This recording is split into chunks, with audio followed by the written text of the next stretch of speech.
melihat kesulitan rakyat, telinga untuk mendengar nasihat, hidung untuk mencium aroma kebaikan, mulut untuk berkata adil. Yen papat muncul, maka lepaslah kehormatannya. Gembelengan tegasnya besar kepala, sombong dan bermain-main dalam menggunakan kehormatannya. Gundul-gundul pangsul tegasnya jika kepalanya sudah kehilangan 4 indera mau, akibatnya njur gembelengan utawa sombong. Lah akhirnya wakul nglimpang tegasnya amanah utawa kekuasaannya jatuh gak iso dipertahanke. Ngono ya segane dadi sakalatar tegese berantakan dengan sia-sia, tidak bermanfaat bagi kesejahteraan rakyat.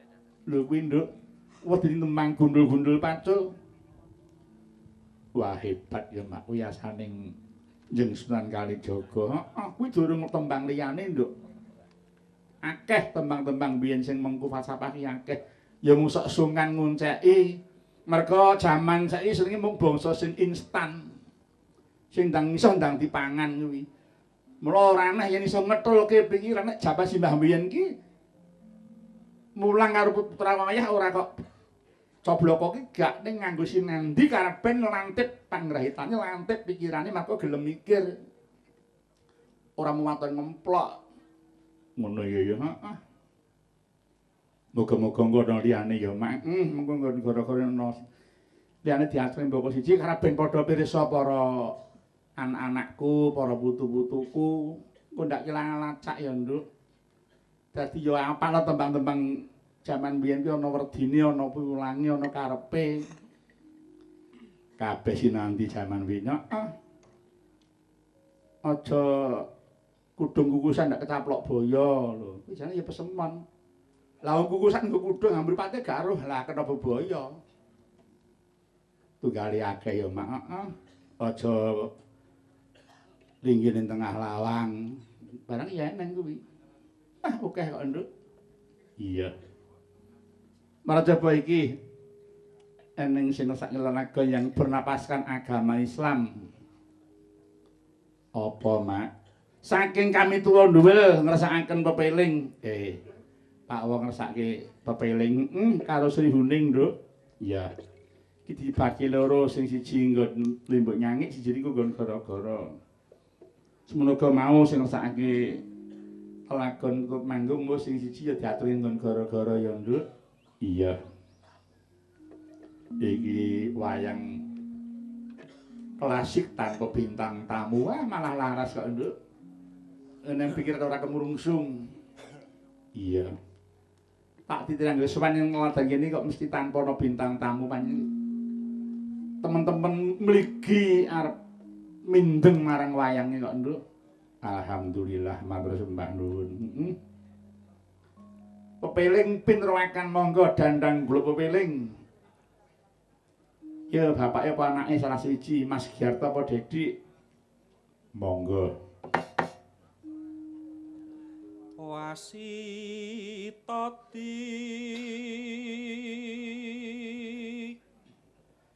saking prawinases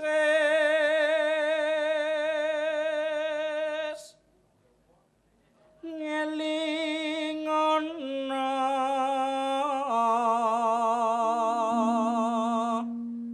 yen urip ing donya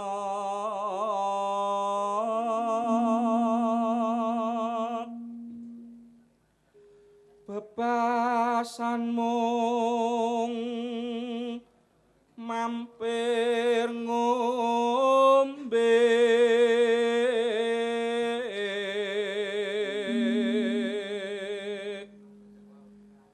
salat kang limang wektu kudu tansah dipun lampahi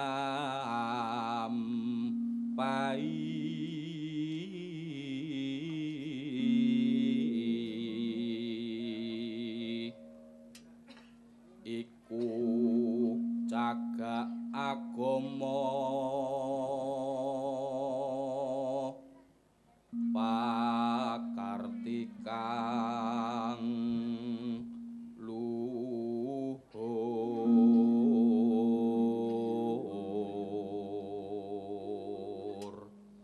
ngedohken tumindak mungkar yakti urip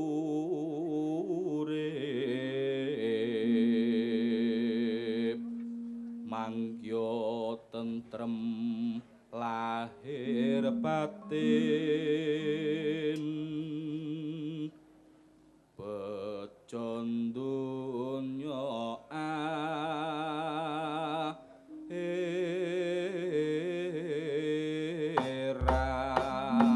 akhirat. Monggo para Kadang peling praturaken.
Pepeling Tarsis Lendro Bino Kanan Dandang Gul Pepeling ngono ya ya Mak apa?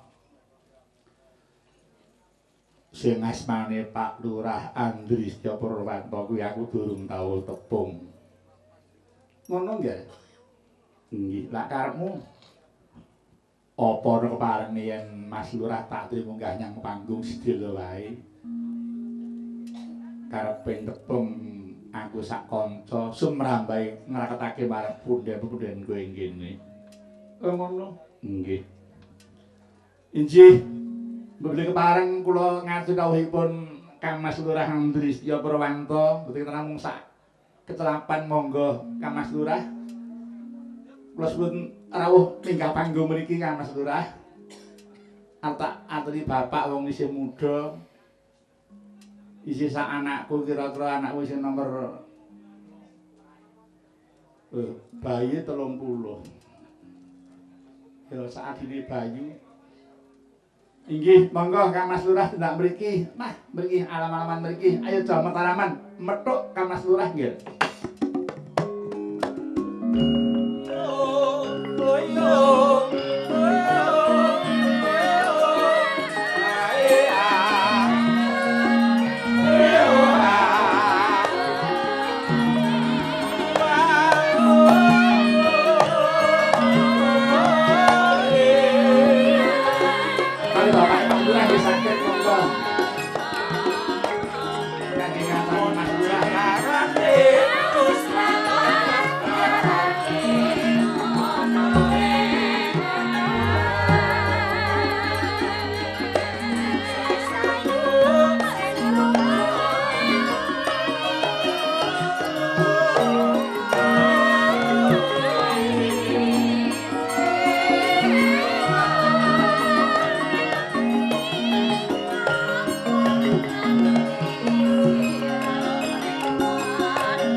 Sajake rada capek. Nggih. Nggih, mboten terus menapa, mbok menawa si pekewuh wong nembis pisan menika nimbalipun cangik. Iya, muga-muga seditimbali nah ya Nduk ben saya kulino saya akrab. Amin. Nduk sedeng ngisora kira-kira sopan marang Suka Reja. Nggih. Ya mung maneh kok iki kok tradisine nimbali kok 30 tahunan. 81 sayahene. 82 ora, 81 wong mau Mbak Mantan niku 81. Iya. Dadi ketemu padha tuweke ya, Nduk. Nggih. Nggih sembah nuwun mugi-mugi sami kinanjar wilujeng sedayanipun. Ya mung kudu dieling-eling urip ana donya kuwi kabeh diuji dening Gusti sing nyipta jagat kok, Nduk. Iya, mbok kuwi sugih apa wis kabeh diuji dening Gusti Allah. Upamane diparingi lara kuwi ya diuji kesabarane. Diparingi waras ya diuji pangibadahe. Diparingi sugih ya diuji gelem dermawan apa gak. Dicoba melarat kuwi gelem nyambut gawe sregep apa ora. Lan dicoba pinter mau diuji pigunut ilmune apa ora. Kabeh nganggo ujian, heeh. Nggih. Ayo Nduk iki nerusake nawala kang kuwi ben pangkone iki nggih. Saking kula tulus pribadi nyuwun gelang kalung kalian jambu alas. Kagem sedaya para pamriksa sedaya nuwun. Nggih. Iya iki gelang kalung isik nggih. Gelang kalunge dhisik. Iki digarap tayub. Digarap tayub, heeh. ngersake swatri sapa yun? Anu, gungan dateng Mbak Fahmiatin, monggo Mbak. Gelang kalung ora isih dinggo ta?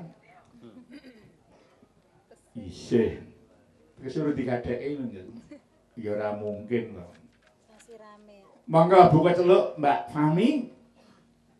Garap tayub, monggo.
kalung sak guyone.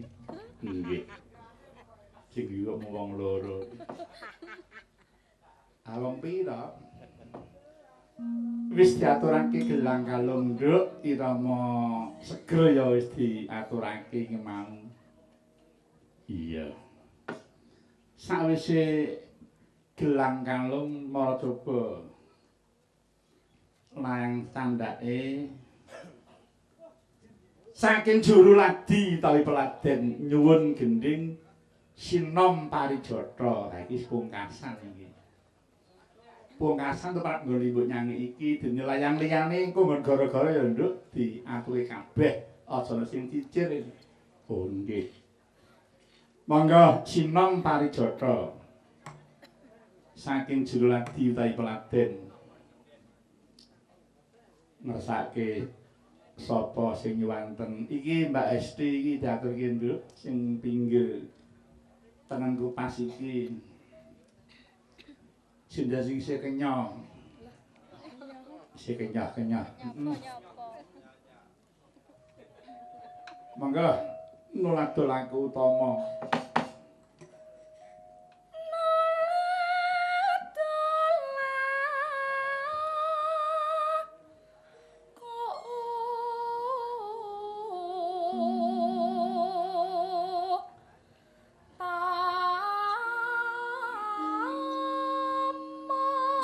aja datane konika sing ana rampung dhisik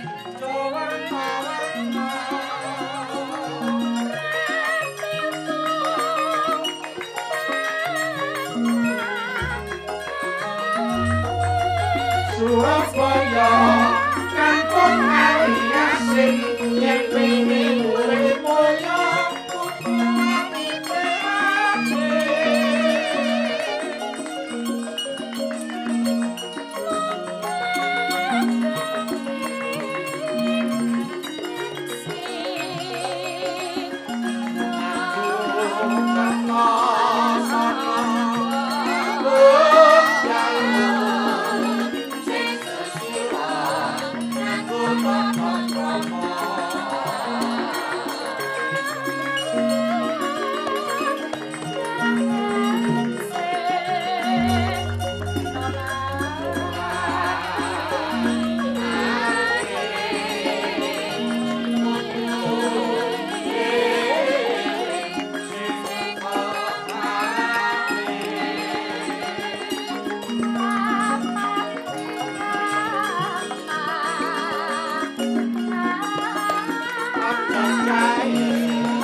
rawuh man.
Mangawur-awur-wurahan tengaraning ajurit gong maguru gongso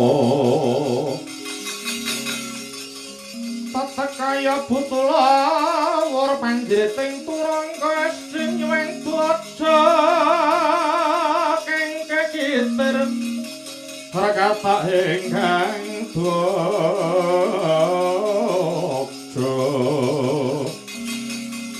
Waktu lelayu sepit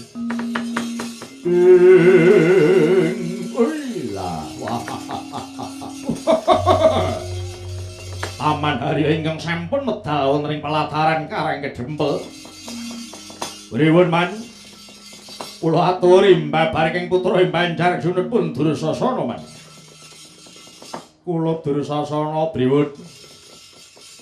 Kowe tak du karo munyuk sing jenengan Anoman wani apa ora le? Lho. Mengke kriyen man. Lah kok paman Sengkuni dawuh kula ajeng didu kalih Anoman niku njur perkarane napa?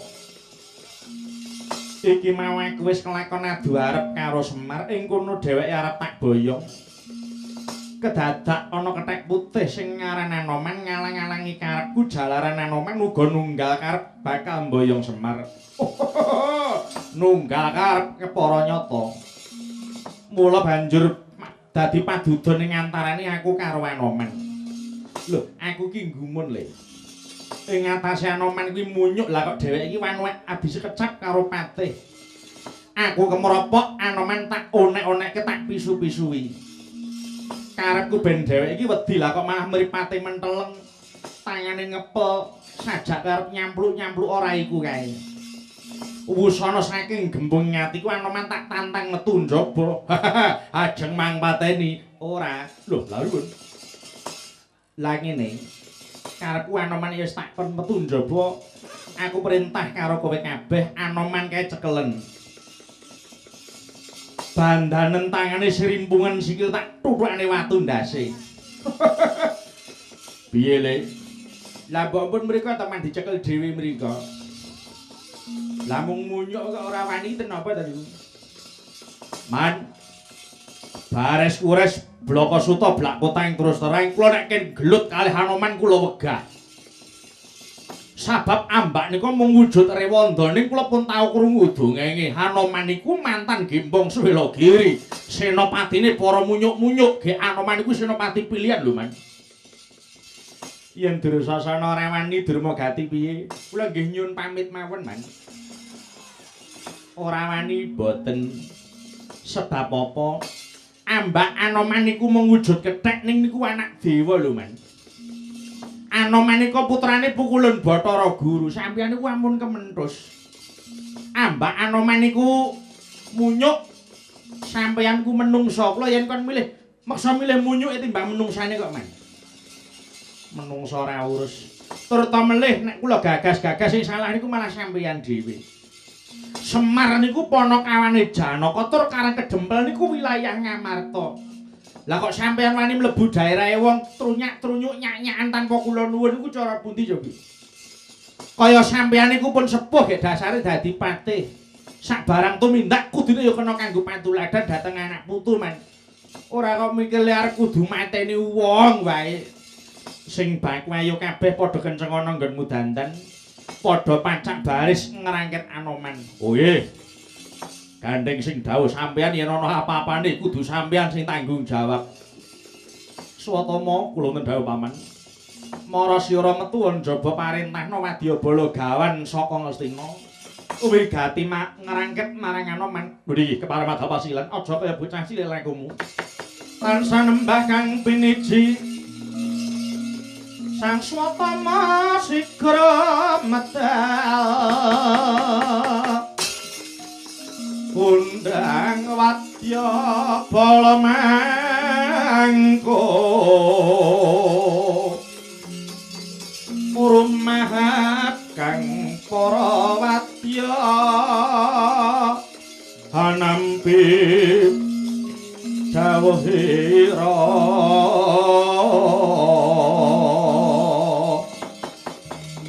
tan wonten kang samya kantun hamong nenggo bendhe bidal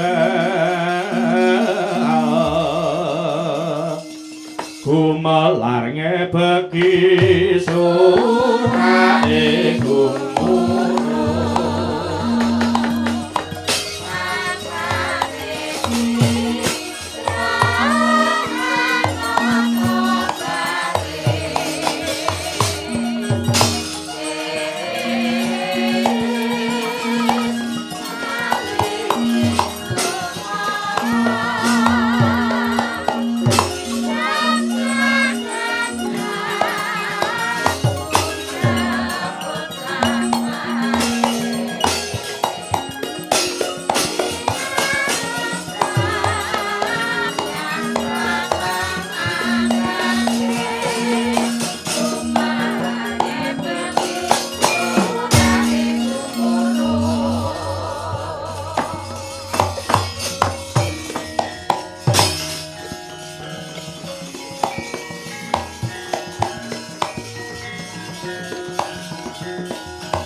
Pusekan jroning kewo mandeka bangun selang pedangipun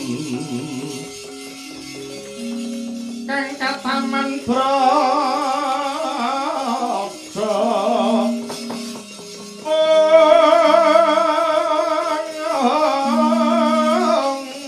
emah tekeng lalis surak manengger gumuruh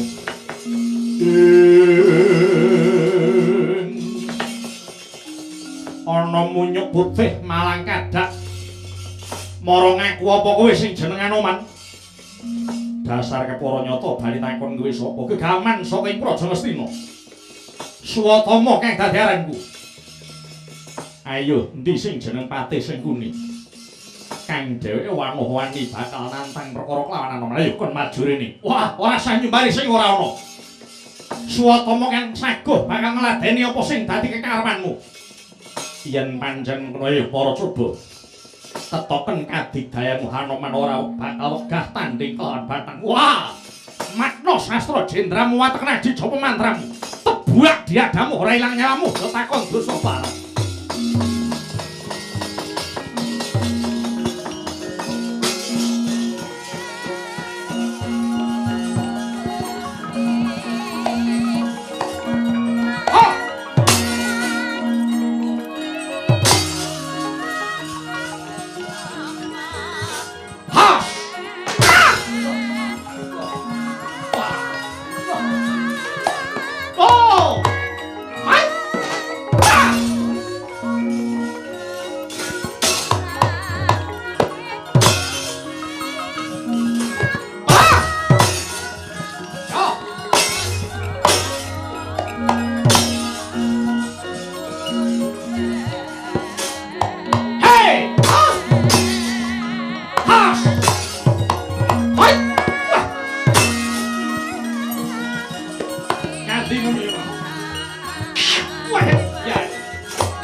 Oh!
ayo. Ayo. Ayo, kosek. Dosi nyurung-nyurung ae. Anggepe.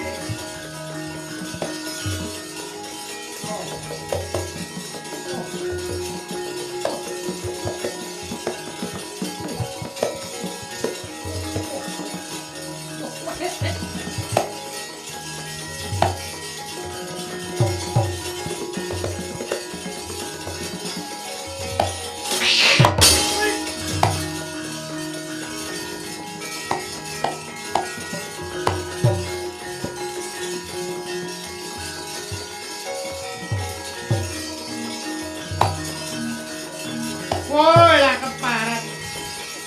Ngandel-ndel ke munyuke.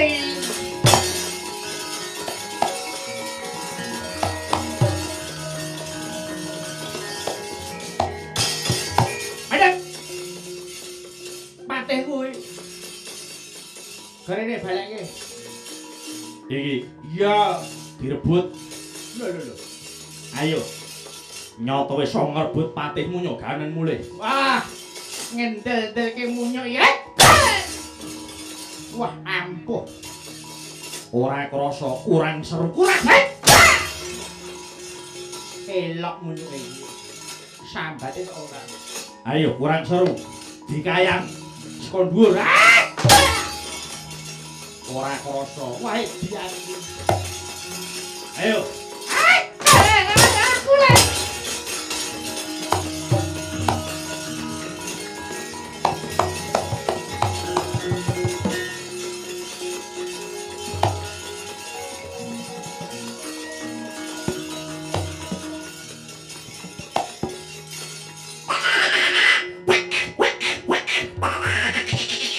Kurang ajar iki. Pate kok banyakane ndase. Ayo rene. Lho. Ya, kebulan. Oh, puasa. Wis, remuken. Anoman ini. Wah! Anoman ini. Duh, lale Allah.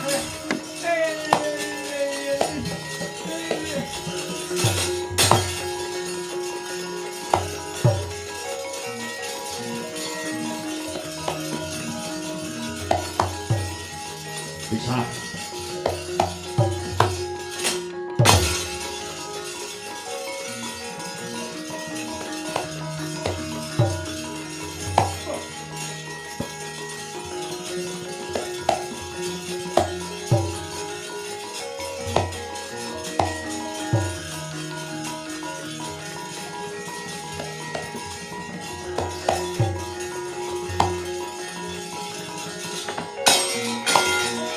Rikata sang Gatut Kaca Kinon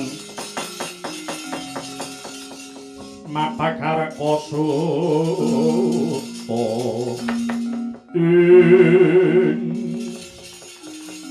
ora pangling wayahku ing Pringgondani ana apa Gatut Kaca sira misah nggonku bakal ngrestan marang Anoman inggih kepareng lereh sawetawis Eyang Mati saha Raden Anoman monggo sampun ngantos dipun lajengaken anggenipun sami Bandayuda.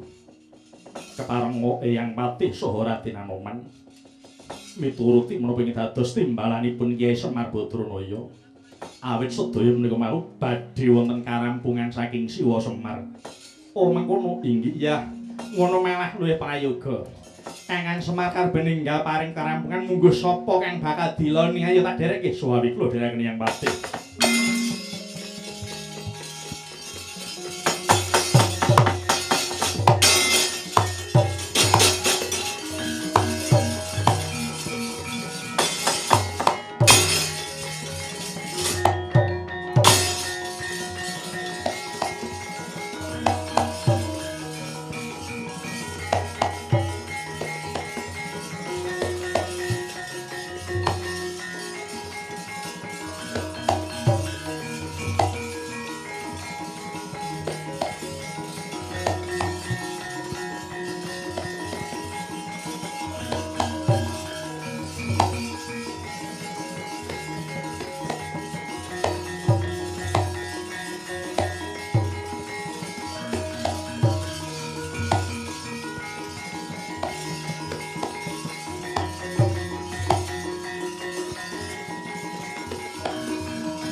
Lelebang Kyai Lurah Semar Mola Tegal kebolan naren-naren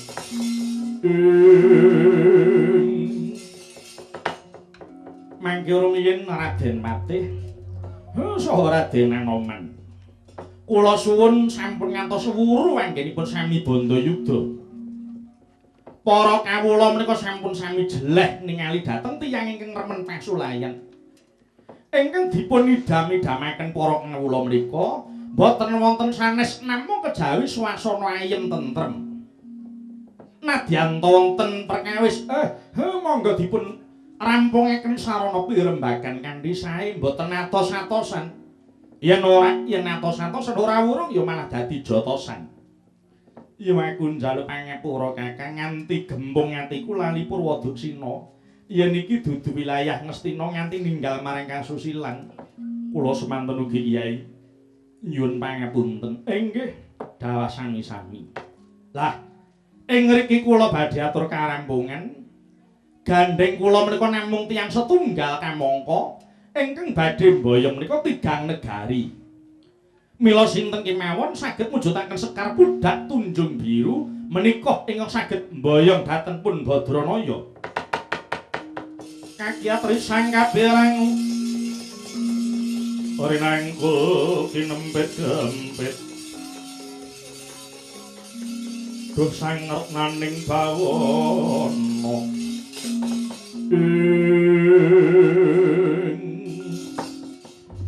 terang terwaca dawuh pangandikamu mula aku bakal nyun pamit ngupadi kembang mau Kakang Semar semanten ugi kula Kyai nyun pamit ngupadi Sekar Pundutan Paduka Kyai kula ugi nyun pamit kula Semar badhe matur dhateng pepundhen Pandhawa inggih mugi lebdaing karya sedaya lampahing para bendara kula.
Hanoman malumpat sampun prating witing Nagasari mulat mangandhap katingal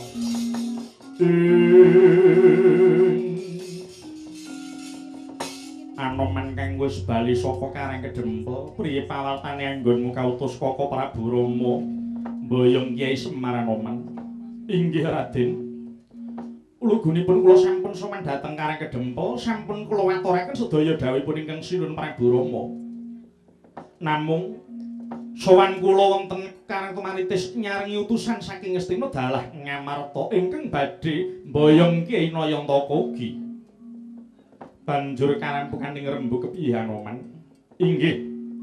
Kyai Nayantaka paring karampungan sinten ingkang saged mujudaken Sekar Pudak Tunjung Biru menika ingkang sembada amboyong Kyai Nayantaka. Leng-lenging driya mangu-mangun kong kanduhan rimang lirlena tanpa kanin yen mangkon morayo ora Anoman ndak kandhing padi papan duning Sekar Pudak Tunjung Biru bareng sak laku kula Anoman. Nggih, suwawi kula dereng Raden.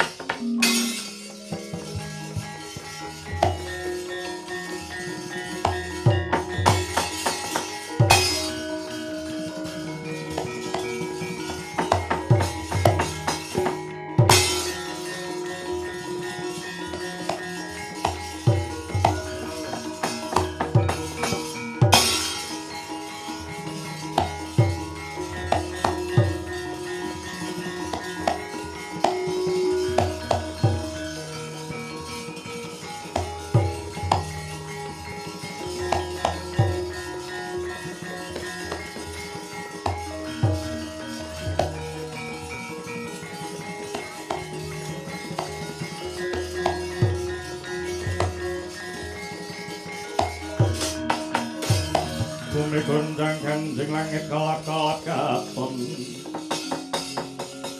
Lirikin sanging sang maweh gandrung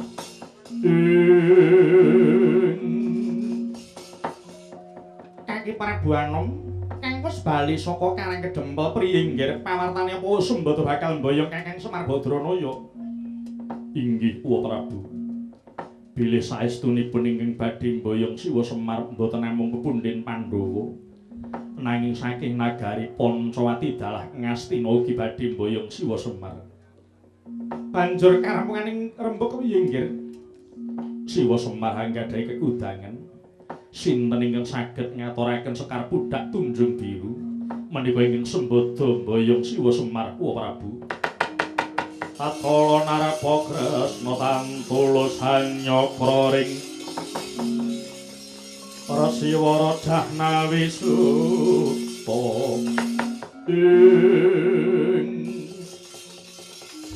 wis tak tomo atur samendang ora karempit. Ya. Kang mangkono malah sira babar ayo tak kandhing upadya ning papan dununging pamanmu Janaka. Lho nggih, suwawi kula dherekaken Prabu.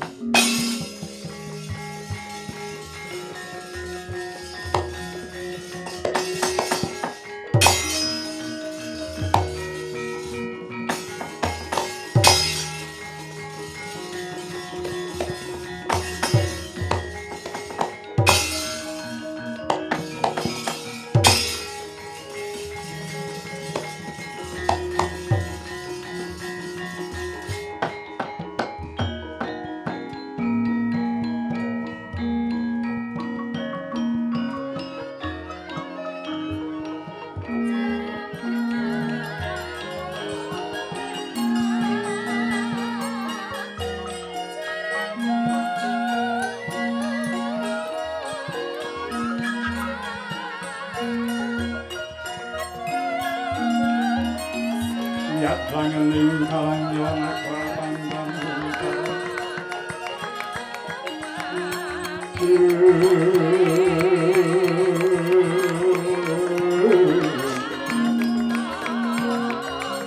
Kinan berkonan surung sobetan padang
Riri sarta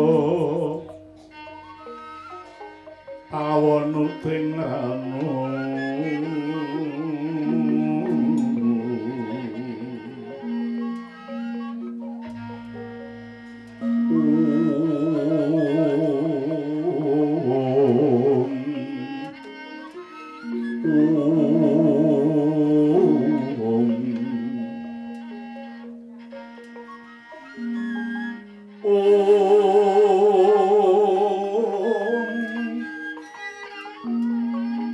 Sing ngarsanira dening kanyo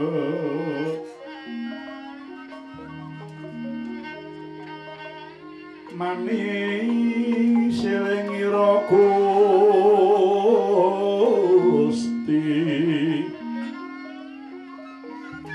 wah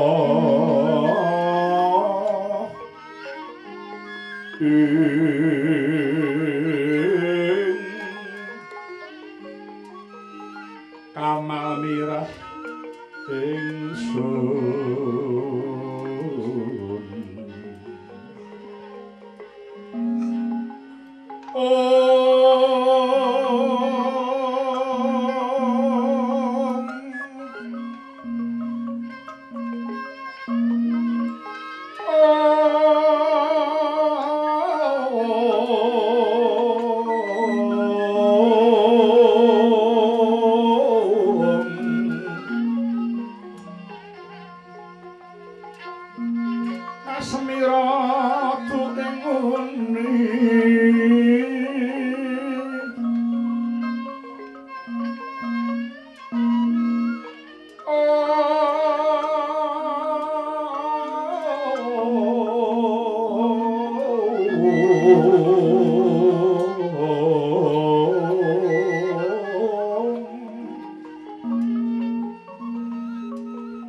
Sidat Agung ing Naramada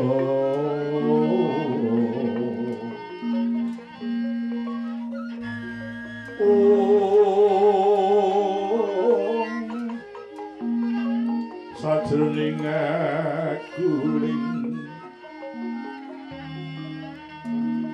pangucape janmane Indra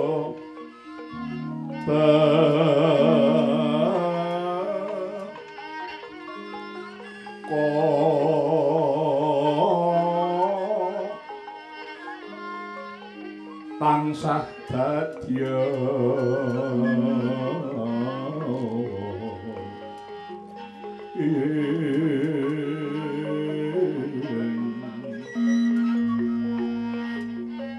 linduran kewawa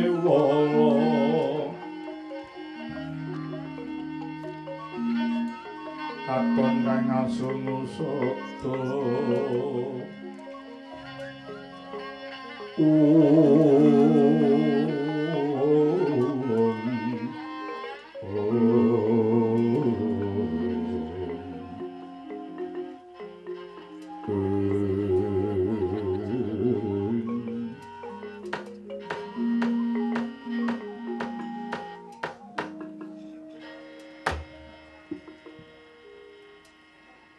kaya mangkono Tidura Semar wis paring karabu ngedhemateng para duta wangsune Raden Anoman untine margi pinanggih kan Raden Laksmana Raden Senggana kaya ngaturaken amruting Tidura Semar inggih Sekar Pudak Tunjung Biru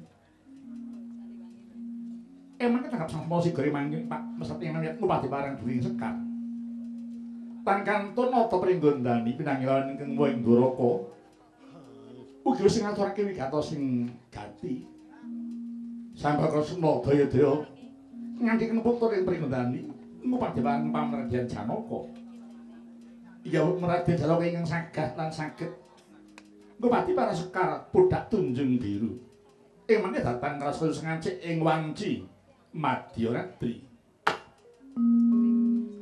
Sang saya dalu hararas Abira kang lintang kumedhep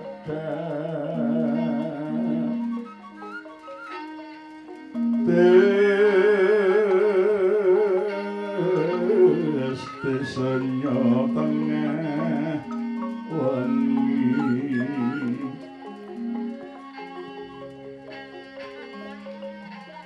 ulun marang kandaning pus pita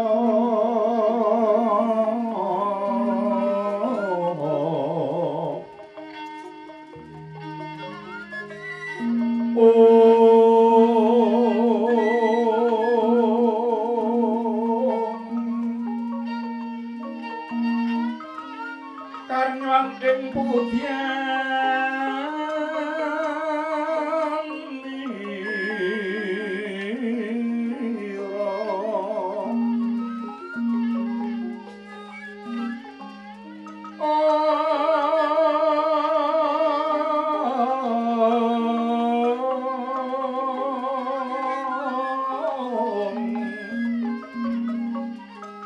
Sang Dwijawara mrengen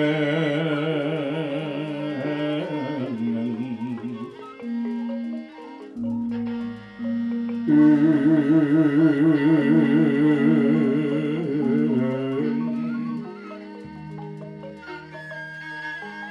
swaraning madu prongko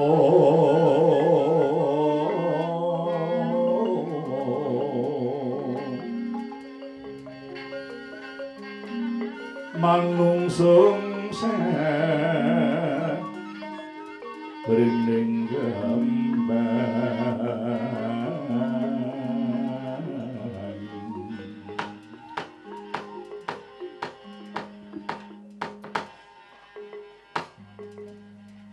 ana tangis layong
Sang Hyang Candra katon manjing ing madya gantang.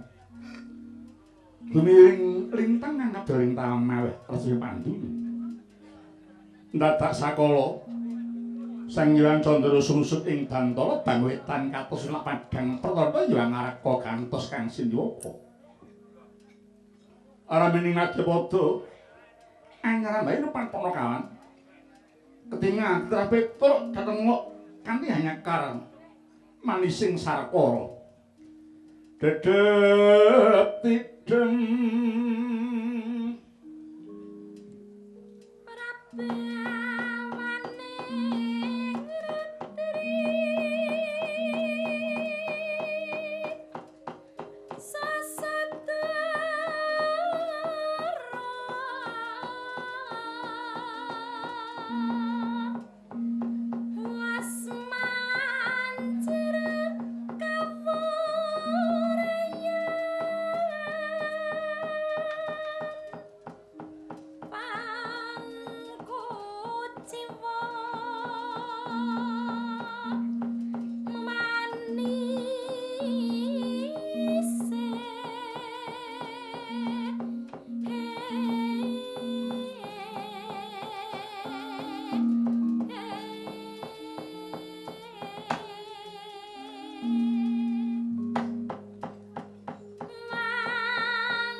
palugon laguning lekas lutrita linuding kidung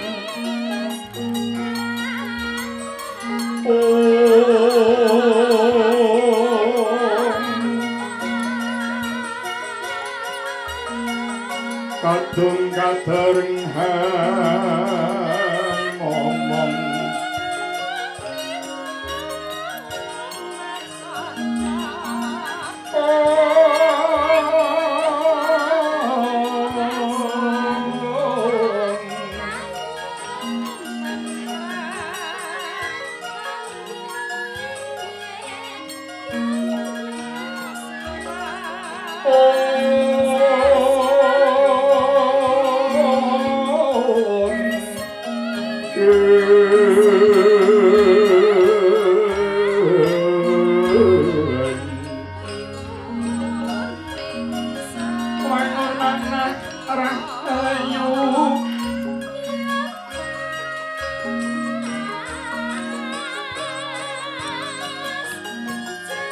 Ewono kang sanekolong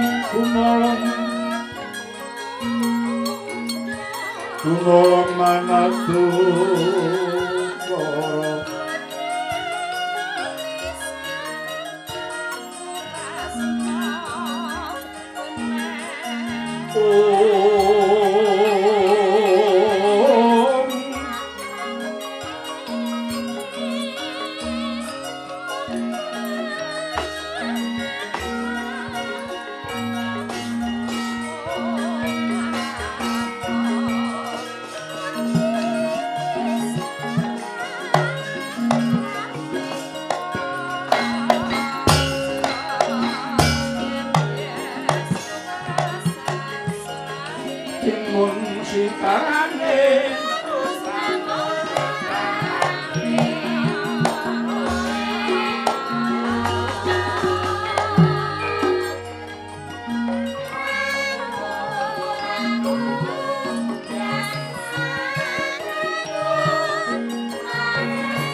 esuk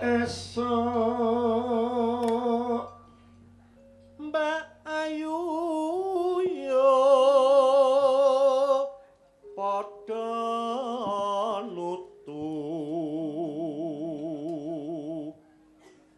pari kang wus tuwa